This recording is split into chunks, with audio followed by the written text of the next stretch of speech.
नमस्कार दोस्तों, स्वागत है आपका एक बार फिर बिंदास खबरें में, जहां पर हम आपको दिखाते हैं देश दुनिया की ताजा और बड़ी खबरें। तो बिना समय गंवाए शुरू करते हैं खबरों का सिलसिला। और इसी के साथ दोस्तों आज की पहली बड़ी खबर कि सीएम केजरीवाल का बड़ा ऐलान, 18 साल से ऊपर अब हर महिला को देंगे 1000 रुपए प्रति महीना। दोस्तों यहाँ पर आपको बता दें कि पंजाब में दिल्ली के मुख्यमंत्री अरविंद केजरीवाल ने सोमवार को एक बड़ा ऐलान किया है। केजरीवाल ने कहा कि अगर पंजाब में आम आदमी पार्टी की सरकार बनती है तो 18 साल से ऊपर की प्रदेश की हर महिला के खाते में 1000 रुपए डाले जाएंगे। उन्होंने दावा किया कि ये केवल पंजाब या भारत में नहीं बल्कि दुनिया के इतिहास का सबसे बड़ा महिला सशक्तिकरण कार्यक्रम होने वाला है। उन्होंने कहा कि अगर परिवार में सास, बहू और बेटी हैं तो तीनों के अकाउंट में 1000 रुपए आएंगे। जिन माताओं को बुढ़ापा पेंशन मिलता है उनकी पेंशन के अलावा ये राशि दी जाएगी। और इसी के साथ दोस्तों अगली बड़ी खबर कि अमेरिकी दबाव के आगे नहीं झुका भारत। S-400 मिसाइल को लेकर भारत ने यूएस को दिया है बड़ा संदेश। दोस्तों यहाँ पर आपको बता दें कि रूसी मिसाइल S-400 मिसाइल सिस्टम की भारत आने की खबर के साथ ही एक बार फिर नई दिल्ली और मॉस्को के बीच संबंधों को एक नए युग की शुरुआत के रूप में देखा जा रहा है। कहा तो ये भी जा रहा है कि भारत अपने पारंपरिक सैन्य आपूर्तिकर्ता मित्र राष्ट्रों के साथ संबंध को एक नई दिशा दे रहा है। बीते एक दशक में भारत ने अमेरिका, फ्रांस और इजराइल जैसे देशों के साथ अपने सैन्य संबंधों को मजबूत किया है। ऐसे में अमेरिका के तमाम विरोध और धमकी के बावजूद भारत ने रूसी S-400 मिसाइल की खरीद पर रोक नहीं लगाई। ऐसे में ये संदेश जाता है कि भारत रूस संबंधों में वो किसी हस्तक्षेप के आगे झुकने वाला नहीं है। और साथ ही दोस्तों आपको बता दें कि राष्ट्रपति पुतिन की भारत यात्रा ऐसे समय में हो रही है जब चीन और भारत के बीच सीमा विवाद चरम पर है। चीन की चिंता किए बगैर पुतिन भारत की यात्रा पर आ रहे हैं। खास बात तो ये है कि तब जब अमेरिका के खिलाफ रूस और चीन एक दूसरे के निकट आ गए हैं।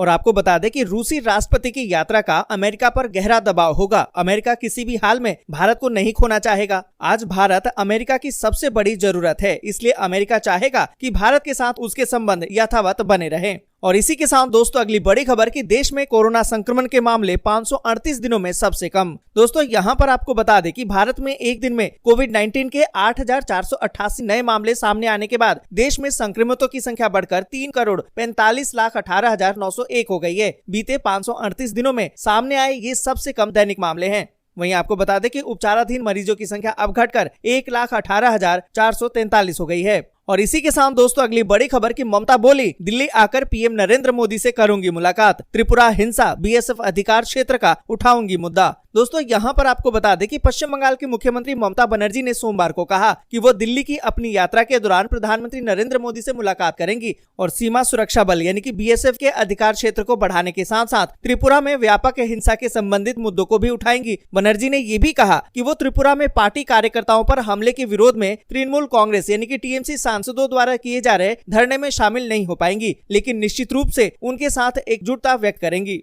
और इसी के साथ दोस्तों अगली बड़ी खबर कि कम हुआ पॉल्यूशन का कहर। दिल्ली में निर्माण कार्यों पर लगी रोक अब हटी, लेकिन बंद रहेंगे स्कूल। दोस्तों यहाँ पर आपको बता दें कि राष्ट्रीय राजधानी दिल्ली में प्रदूषण का कहर अब कम हो गया है। प्रदूषण का स्तर कम होने के साथ ही दिल्ली की सरकार ने इसको लेकर लगाई गई सख्त पाबंदियों में ढील देने का ऐलान कर दिया है। सोमवार को प्रदूषण को लेकर अपने आवास पर अधिकारियों के साथ बैठक के बाद दिल्ली सरकार में पर्यावरण मंत्री गोपाल राय ने निर्माण कार्यों पर लगी रोक हटाने का ऐलान कर दिया। आपको बता दें कि गोपाल राय ने निर्माण कार्यों के साथ ही तोड़फोड़ पर लगी रोक हटाने के निर्णय का भी घोषणा कर दिया। उन्होंने साथ ही ये भी कहा कि सरकारी कर्मचारी 26 नवंबर तक वर्क फ्रॉम होम करेंगे। आवश्यक सेवाओं को छोड़कर दिल्ली में ट्रक की एंट्री पर फैसला 26 नवंबर को लिया जाएगा। 26 नवंबर तक स्कूल बंद रहेंगे। 24 नवंबर को वर्क फ्रॉम होम और स्कूल खोलने या फिर बंद रखने का निर्णय लिया जाएगा। दोस्तों आगे बढ़े उससे पहले वीडियो को लाइक और शेयर जरूर कर दें। अगर अभी तक आपने चैनल को सब्सक्राइब नहीं किया है तो सब्सक्राइब जरूर से कर लें। और इसी के साथ दोस्तों अगली बड़ी खबर कि राकेश टिकैत का मोदी सरकार पर निशाना। कहा कि हमें 12 महीने लगे कुछ लोगों को अपनी बात समझाने में। दोस्तों यहाँ पर आपको बता दें कि भारतीय किसान यूनियन यानी कि बीकेयू के नेता राकेश टिकैत ने कहा कि किसानों को सरकार को ये समझाने में 1 साल लग गया कि उसके द्वारा लाए गए तीनों कृषि कानून नुकसान पहुंचाने वाले हैं और अफसोस उन्हें वापस लेते समय भी किसानों को बांटने की कोशिश की गई। यहाँ किसान महापंचायत को संबोधित करते हुए टिकैत ने कहा कि उन्हें समझाने में हमें 1 साल लग गया। हमने अपनी भाषा में अपनी बात कही, लेकिन दिल्ली में चमचमाती कोठियों में बैठने वालों की भाषा दूसरी थी। जो हमसे बात करने आए उन्हें ये समझने में 12 महीने लग गए कि ये कानून किसानों, गरीबों और दुकानदारों के लिए नुकसान पहुंचाने वाले हैं। उन्होंने प्रधानमंत्री नरेंद्र मोदी के माफीनामे का जिक्र करते हुए कहा कि किसानों को उनकी उपज का सही दाम माफी मांगने से नहीं बल्कि नीति बनाने से मिलेगा। टिकैत ने इस दावे का भी विरोध किया है कि एमएसपी के लिए एक समिति बनाई गई है। और इसी के साथ दोस्तों अगली बड़ी खबर की अवैसी की चेतावनी, अगर CAA और NRC खत्म नहीं किया गया तो प्रदर्शनकारी दिल्ली को शाहीन बाग में बदल देंगे।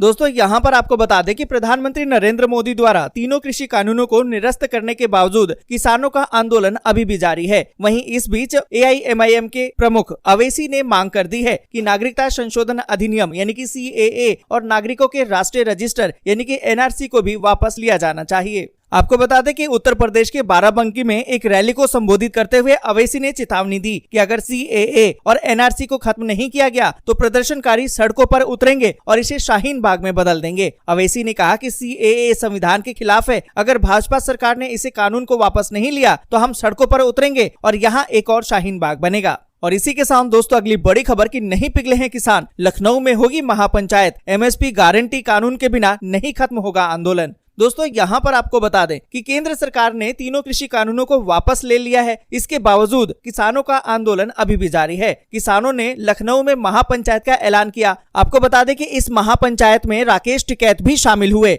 लखनऊ के बंगला बाजार के इको गार्डन पर किसान महापंचायत का आयोजन किया गया। आपको बता दें कि सोशल मीडिया के जरिए राकेश टिकैत और किसान संघ ने मजदूर, किसान और युवाओं से अपील की कि वो अधिक से अधिक संख्या में महापंचायत में शामिल हो। इस महापंचायत का एजेंडा MSP गारंटी कानून, केंद्रीय गृह राज्य मंत्री की बर्खास्तगी और किसानों की समस्याओं के साथ महंगाई के मुद्दे भी होंगे। आपको बता दें कि उत्तर प्रदेश के अलग अलग हिस्सों में रात भर ट्रेन और बसों के जरिए किसान लखनऊ पहुंचते रहे। पश्चिमी यूपी के मुजफ्फरनगर की हालत तो ऐसी थी कि ट्रेन में किसानों के बैठने की जगह तक नहीं थी। और इसी के साथ दोस्तों अगली बड़ी खबर की मोबाइल यूजर्स को बड़ा झटका, एयरटेल ने 25% तक बढ़ा दी है प्रीपेड प्लान की दरें। दोस्तों यहाँ पर आपको बता दें कि देश की दिग्गज टेलीकॉम कंपनियों में शुमार भारतीय एयरटेल ने अपने उपभोक्ताओं को बड़ा झटका दिया है। उसने प्रीपेड प्लान की दरों को तकरीबन 25% तक बढ़ा दिया है और इसका ऐलान भी कर दिया है। कंपनी की तरफ से बढ़ाई गई दरें अगले 26 नवंबर से लागू भी हो जाएंगी। आपको बता दें कि कंपनी की तरफ से जारी बयान में कहा गया कि भारतीय एयरटेल ने हमेशा ये सुनिश्चित किया है कि प्रति यूजर्स मोबाइल औसत राजस्व